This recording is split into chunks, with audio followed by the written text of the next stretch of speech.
On a summer night in 2019, a teenager from upstate New York left her home, unaware that within hours her life would end in violence, and that her final moments would be broadcast to the world in a way few could have imagined. This is not just the story of a murder. It is the story of how obsession, entitlement, and the dark side of social media converged in one of the most haunting cases of the digital age. Bianca Devins was just 17 years old when her life was stolen by Brandon Clark, a 21-year-old man she had met online. What unfolded was a brutal crime that shocked her community, devastated her family, and reverberated far beyond Utica, New York. The case would reveal not only the fragile humanity of both victim and perpetrator, but also the dangers of online culture, where boundaries blur and tragedy can become spectacle. Brandon Andrew Clark was born in 1997. His early life was marked by instability, including reports of domestic turmoil and fractured family relationships. While outwardly presenting himself online as sociable, his behavior often reflected deeper insecurities and a need for validation. Clark struggled with rejection and harbored controlling tendencies. Friends and acquaintances later described a young man who could become obsessive, particularly in relationships. Beneath a calm exterior, there were warning signs: a growing dependency on digital interactions, an inability to handle perceived betrayal, and a fixation on maintaining control. These traits, though subtle at first, would set the stage for a dangerous spiral. Bianca Michelle Devins was born in 2001 and grew up in Utica, New York. Known for her creativity, she was deeply passionate about art, anime, and online culture. Friends described her as kind, witty, and sometimes shy, but also blossoming into independence as she transitioned into adulthood. She had recently graduated high school and planned to attend Mohawk Valley Community College, with aspirations of pursuing psychology. Bianca was also active online, particularly on platforms like Instagram, Discord, and 4chan, where she explored identity and found communities that celebrated her interests. To those who knew her, Bianca was not just an internet personality. She was a sister who adored her younger sibling, a daughter deeply loved by her mother, and a young woman full of potential. Her humanity stands in stark contrast to the way her death would later be exploited. Bianca and Brandon Clark's relationship developed online before moving into real life. While some accounts describe them as friends, Clark seemed to view their relationship differently, at times expecting exclusivity that Bianca did not promise. In the weeks leading up to the murder, Clark's behavior became increasingly possessive. He posted cryptic messages on social media and demonstrated jealousy toward Bianca's interactions with others. Though troubling, these behaviors might not have appeared dangerous to outsiders, but they formed a pattern: escalating entitlement, a fear of rejection, and a willingness to lash out if he felt control slipping away. On July 13, 2019, Bianca and Clark attended a concert together in Queens, New York.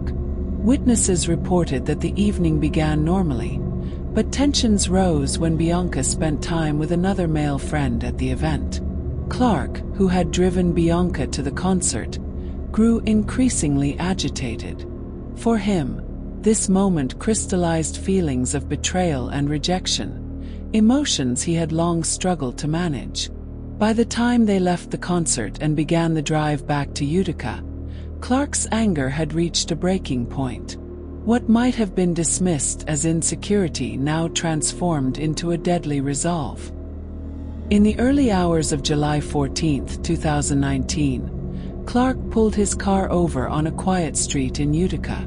An argument erupted between him and Bianca, reportedly about her interactions earlier that evening. The fight escalated quickly. In a sudden act of violence, Clark attacked Bianca, fatally wounding her with a knife. She was just 17 years old.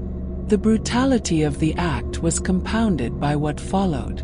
Clark took photographs of Bianca's body and posted them to Discord and other social media platforms, where they spread rapidly before moderators could intervene. Instead of remorse, his focus appeared to be on crafting a narrative online, transforming an unspeakable crime into a twisted performance for digital consumption. It did not take long for the crime to come to light. Bianca's family, alarmed by disturbing messages and online chatter, contacted authorities. Police quickly traced Clark's location. When they arrived, they found him near his vehicle with self-inflicted injuries, lying beside Bianca's body.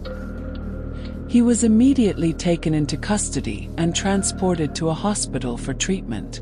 The news spread rapidly through Utica and beyond. For Bianca's loved ones, the horror was not only in her loss but in the knowledge that images of her final moments were circulating online. Investigators soon pieced together the sequence of events. Clark's phone contained photos he had posted, as well as digital evidence tying him directly to the crime. Social media records further reinforced the timeline and his motivations. The car, the knife, and Clark's own injuries painted a clear picture. This was not a random attack but a premeditated act fueled by jealousy and rage. When questioned, Clark initially resisted fully admitting responsibility. He framed his actions as a product of emotional pain, shifting between regret and self-pity. But as evidence mounted, his denials collapsed.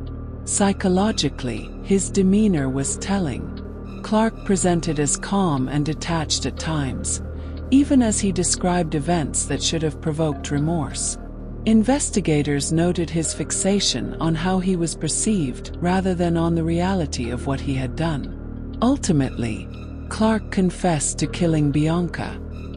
His self-centered narrative only underscored the entitlement that had driven him to commit the crime. Brandon Clark was charged with second-degree murder. In February 2020, he pleaded guilty, but later attempted to withdraw his plea before finally being sentenced. In March 2021, he received a prison sentence of 25 years to life. In court, the emotional weight was unbearable for Bianca's family. They listened as the details of her death were recounted and faced the man who had taken her from them. The public gallery shared in their grief, the atmosphere thick with sorrow and outrage. The sentence provided some measure of justice, but for Bianca's loved ones, no legal outcome could restore what was lost. Today, Brandon Clark remains in prison, serving his sentence. Bianca's family has since spoken out about the dangers of online exploitation and the need for dignity in how victims are remembered. The case ignited broader discussions about internet safety, the responsibilities of social media companies, and the importance of recognizing red flags in relationships. It also raised questions about the culture of true crime itself, how tragedy is consumed and shared, and whether it honors or harms the memory of victims. For many, Bianca's story remains a chilling reminder that the digital world can amplify violence in ways society is still struggling to control. Bianca Devon's life should not be remembered for the way it ended, but for the person she was: creative, loved, and full of promise. Her murder forces us to confront not just one man's violence, but a wider culture where control, obsession, and digital exploitation can magnify human cruelty. If there is a lesson here, it is to remember Bianca not as an image, not as a headline, but as a young woman who deserved to live her life free from violence. If Bianca's story moved you, I encourage you to reflect on how we engage with tragedy online. Choose empathy over curiosity, protect the dignity of victims, and help create safer spaces where these horrors cannot be repeated. For more true crime documentaries like this one, subscribe to the channel, turn on notifications, and share your thoughts in the comments below. Together, let's keep these stories alive, not for the sake of the violence, but for the lessons they leave behind.